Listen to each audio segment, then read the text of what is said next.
नमस्कार। आकाशवाणी जयपुर अजमेर से प्रस्तुत हैं प्रादेशिक समाचार।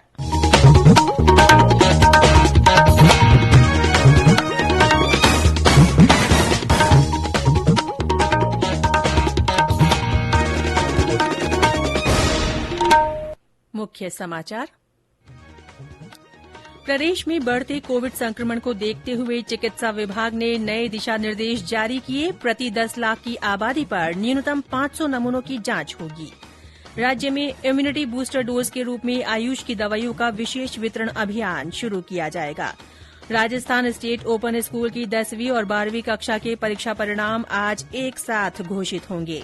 और प्रदेश में आज भी ज्यादातर जिलों में मावठ के आसार। कोटा और अजमेर संभाग में 1-2 स्थानों पर ओले गिरने की संभावना। समाचारों के साथ मैं ऋतिका गुप्ता। देश कोविड-19 के खिलाफ लड़ाई में 150 करोड़ टीकाकरण की उपलब्धि हासिल करने की ओर अग्रसर है।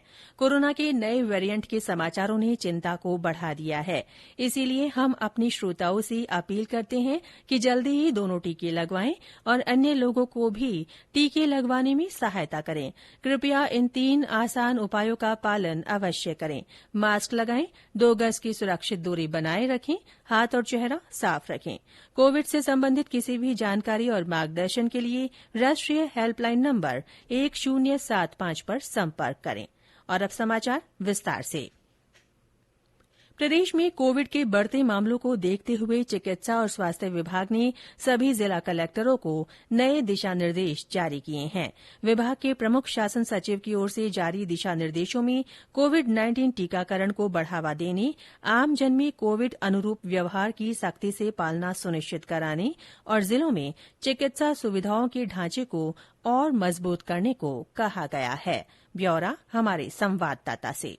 स्वास्थ्य विभाग की ओर से प्रति 10 लाख आबादी पर न्यूनतम 500 नमूनों की जांच के निर्देश दिए गए हैं। कोविड की पॉजिटिविटी दर की जिला तथा ब्लॉक स्तर पर लगातार समीक्षा करने को कहा गया है। किसी क्षेत्र विशेष में पॉजिटिविटी दर अधिक होने पर वहां सैंपलिंग को बढ़ाकर रोगियों की पहचान करने और उन्हें आइसोलेट करने के निर्देश दिए गए हैं। जिलों में विशेष अभियान चलाकर टीकाकरण से वंचित नागरिकों को टीके लगाए जाएंगे। राज्य में कोविड की तीसरी लहर से निपटने के लिए सभी जरूरी तैयारियां पूरी करने के आदेश दिए गए हैं। गौरतलब है कि राज्य में पिछले सप्ताह की तुलना में इस सप्ताह कोविड रोगियों की संख्या में करीब 65% की बढ़ोतरी हुई है। साथ ही प्रदेश के 4 जिलों में ओमिक्रॉन के 46 मामलों की पुष्टि हो चुकी है। जितेंद्र द्विवेदी, आकाशवाणी समाचार, जयपुर।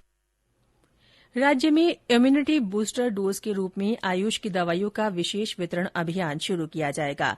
चिकित्सा और आयुष राज्य मंत्री डॉ सुभाष गर्ग ने कल जयपुर में आयोजित बैठक में कहा कि रोग प्रतिरोधक क्षमता बढ़ाने के लिए आयुर्वेदिक, यूनानी और होम्योपैथिक दवाइयां आमजन को निःशुल्क उपलब्ध करवाई जाएंगी। उन्होंने कहा कि 1 जनवरी से आयुष विभाग के सभी अस्पतालों और औषधालयों में काढ़ा पिलाया जाएगा। श्री गर्ग ने कहा कि आंगनबाड़ी केन्द्रों के माध्यम से गांवों में भी ये दवाइयां उपलब्ध करवाई जाएंगी।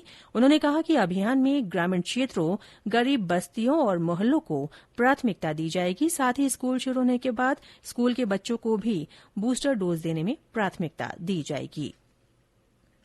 प्रदेश में कल कोरोना संक्रमण के 59 नए मामले सामने आए। सबसे ज्यादा 43 रोगी जयपुर जिले में मिले। बीकानेर और श्रीगंगानगर में 4-4, टोंक में 3, अजमेर में 2 और कोटा, प्रतापगढ़ तथा सीकर में 1-1 व्यक्ति में संक्रमण की पुष्टि हुई। सक्रिय मामलों की संख्या बढ़कर 354 हो गई है। कल इस बीमारी से 23 और रोगी ठीक हुए। राज्य में 89% से अधिक पात्र नागरिकों को कोविड टीके की पहली डोज और 73% से अधिक को दूसरी डोज लगाई जा चुकी है। अब तक 7 करोड़ 94 लाख से अधिक टीकाकरण हो चुका है। वहीं देश में कोविड टीकाकरण 142 करोड़ 38 लाख का आंकड़ा पार कर गया है। इनमें 83 करोड़ 80 लाख टीके पहली और 58 करोड़ 58 लाख दूसरी डोज के रूप में लगाए गए हैं। केंद्रीय स्वास्थ्य मंत्रालय ने बताया कि कल 65 लाख से अधिक टीके लगाए गए। देश में 15 से 18 वर्ष के युवाओं का कोविड टीकाकरण 3 जनवरी से शुरू होगा। उन्हें केवल कोवैक्सीन टीका ही लगाया जाएगा। आकाशवाणी से बातचीत में कोविड कार्यबल के प्रमुख डॉ एनके अरोड़ा ने बताया कि इन लोगों के लिए कोविन ऐप पर पंजीकरण 1 जनवरी से हो सकेगा।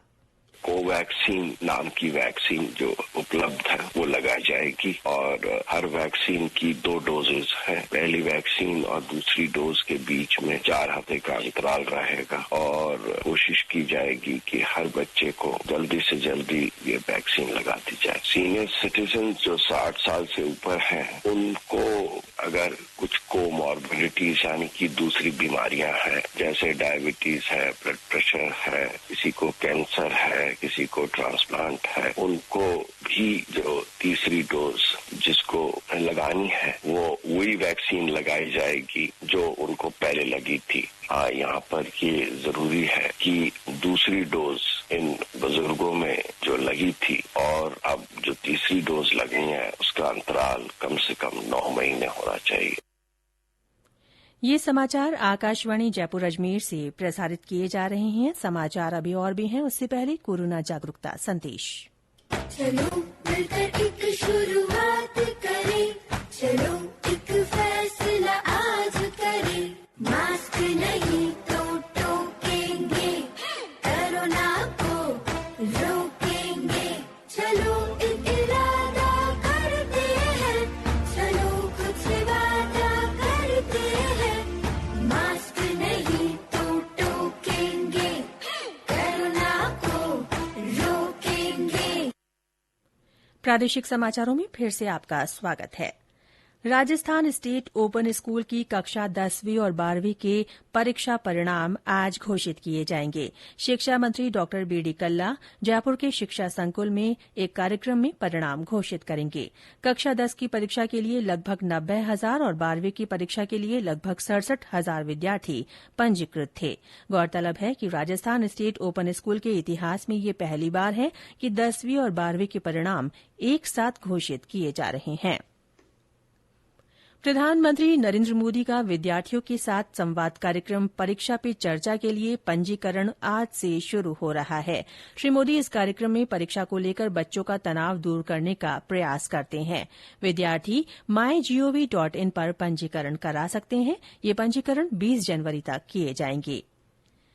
शिक्षा मंत्री डॉ बीडी कल्ला आज जयपुर में विद्यालय स्तर पर प्रारंभिक शिक्षा स्टाफिंग शाला दर्पण पोर्टल पर लाइव कार्यक्रम करेंगे।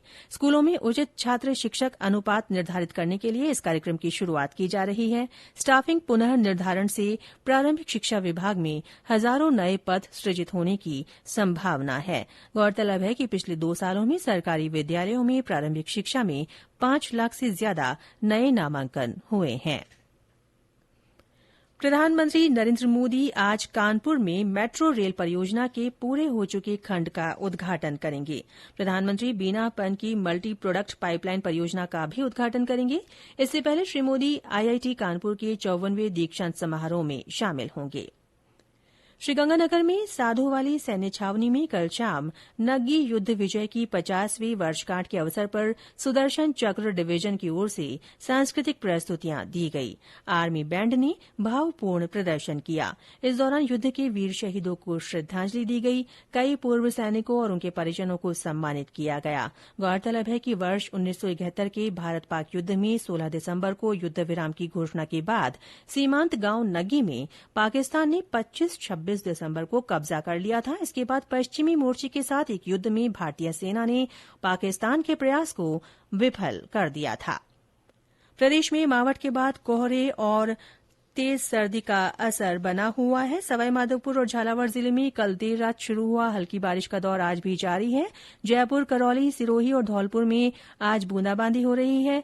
पश्चिमी विक्षोभ के प्रभाव से एक और नया परिसंचरण तंत्र बनने से आज भी जयपुर, अजमेर, भरतपुर, कोटा सहित जोधपुर और बीकानेर संभाग के जिलों में कुछ स्थानों पर हल्की से मध्यम बारिश के आसार हैं। मौसम विभाग ने कोटा और अजमेर संभाग के जिलों में 1-2 स्थानों पर ओले गिरने की संभावना भी व्यक्त की है। और अंत में मुख्य समाचार एक बार फिर। प्रदेश में बढ़ते कोविड संक्रमण को देखते हुए चिकित्सा विभाग ने नए दिशा निर्देश जारी किए हैं। प्रति 10 लाख की आबादी पर न्यूनतम 500 नमूनों की जांच की जाएगी। राज्य में इम्यूनिटी बूस्टर डोज के रूप में आयुष की दवाइयों का विशेष वितरण अभियान शुरू किया जाएगा। राजस्थान स्टेट ओपन स्कूल की 10वीं और 12वीं कक्षा के परीक्षा परिणाम आज एक साथ घोषित होंगे। और प्रदेश में आज भी ज्यादातर जिलों में मावठ के आसार हैं। कोटा और अजमेर संभाग में 1-2 स्थानों पर ओले गिरने की संभावना है। इसी के साथ प्रादेशिक समाचार बुलेटिन समाप्त हुआ। नमस्कार।